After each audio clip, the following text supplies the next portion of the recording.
This is Zoe, and that's Lazard, and they are Belgian draft horses. They're 4 years old, and they were rescued from the Premarin industry. Premarin is a drug that women take in menopause, and it's derived from a pregnant horse's pee. So what they do is they get a horse pregnant, they keep her in a stall that's 3 foot wide, so she can't turn around, she can't lay down, and she can't move at all. And they keep her there for 8 months, where they have a catheter that takes out the pregnant pee. At the very end of her pregnancy, they let her out to pasture with hundreds of other horses and have their babies. The problem is they don't want the babies, they want the pregnant pee. So when the babies are only a month old, they round them all up and send them to slaughter, and then bring the mares back into the barn and get her pregnant again, and the cycle keeps going for about 15 years. Every year the mares are impregnated. Every year they have their babies taken away. And at about 15 years of age, the mares are so destroyed physically and emotionally that they're ultimately sent to slaughter. So these are the babies of the Premarin industry, where they survive 4 times when they shouldn't have. They're born twins, which in the horse world is unheard of. Most twins will either die in utero or shortly after birth, so it's a miracle they survive that. Then they were born in a pasture that was 20 degrees below zero. Most of the babies were hitting the ground and dying on the spot. It was a miracle they survived that. Then they were taken away from their moms when they were a month old. They needed to nurse, of course, so it was a miracle that they learned how to eat hay and survive that. And then they were sent to slaughter, where they were rescued at the last minute. So they're 4-time miracle horses. Once they were rescued from slaughter, they were brought down to California from Canada and adopted by these people who kept them in a 24 by 24 enclosure for 2.5 years.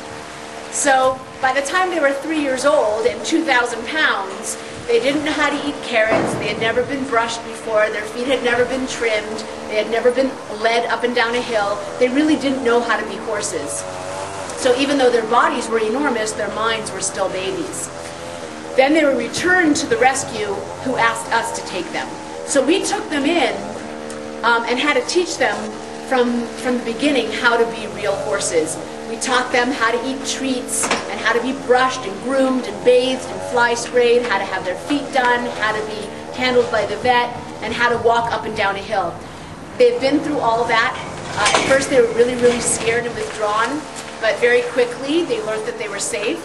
So now they're happy, regular 4-year-old horses that are only now being started to ride. And our pledge to them is we're going to keep them together for the rest of their lives, because they're just as bonded as human twins. And they can stay here at the Gentle Barn, where their story will teach people about the Premarin industry.